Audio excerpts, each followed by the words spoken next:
என் பாத்திரம் நிரம்பி வழிகிறது. 1939 ஆண்டில் ஆங்கிலிக்கன் சர்ச் உடைய ஆர்ச் டீக்கன் பட்லர் சில சிஎம்எஸ் மிஷனரி மற்றும் புதிதாக ரட்சிக்கப்பட்ட ஒரு விசுவாசியுடன் யுகண்டா தேசத்திற்கு ஊழியம் செய்ய சென்றார். அங்கே யுகண்டா தேசத்தில் இருந்த கிறிஸ்தவர்கள் ஐக்கிய வாழ்த்துக்களை கொடுத்த பின்பு வந்த புதிய விசுவாசியை பார்த்து அவர்கள் கேட்ட கேள்விகளினால் பட்லர் ஆச்சரியம் அடைந்தார்.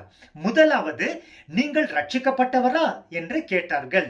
அதைத் தொடர்ந்து இரண்டாவது கேள்வி வந்தது, நீங்கள் எப்பொழுது மற்றும் எப்படி ரட்சிக்கப்பட்டீர்கள்? மூன்றாவது கேள்வி, இப்போது என்ன நடந்து கொண்டு இருக்கிறது?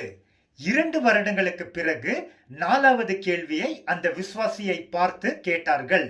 அந்த கேள்வி பட்லருடைய ஆன்மீக வாழ்க்கையில் ஒரு புதிய பரிமாணம் கொடுத்தது. கேள்வி என்னவென்றால், உங்கள் பாத்திரம் நிரம்பி வழிகின்றதா?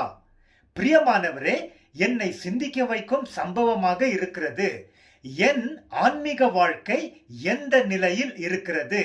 தேவனுடன் நெருங்கி வாழ்ந்து வளர்ச்சி காணப்படுகிறதா? என் பாத்திரம் நிரம்பி வழிகின்றதா என்று சிந்தித்து செயல்படுவது மிக நல்லது.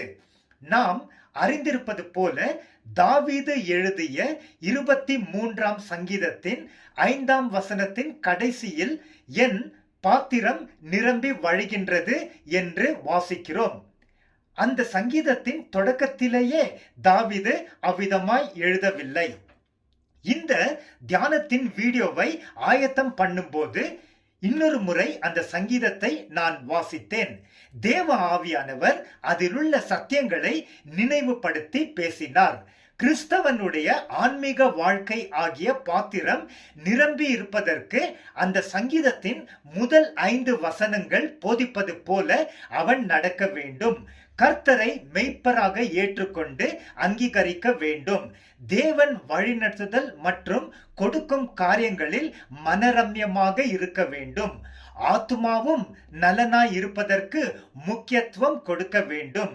கர்த்தருடைய நீதியின் பாதையில் அவர் நாமத்தை கனம் செய்து நடக்க வேண்டும். கர்த்தர் வாஞ்சையாக அவனுடன் இருக்கும்படி அவருக்கு கீழ்ப்படிந்து ஒப்பு கொடுத்து வாழ வேண்டும்.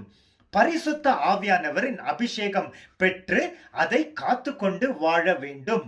அப்பொழுது தாவீது அறிக்கை செய்தது போல என் பாத்திரம் நிரம்பி வழிகிறது என்று ஒவ்வொரு கிறிஸ்துவனும் அறிக்கை செய்ய முடியும். ஆமென்.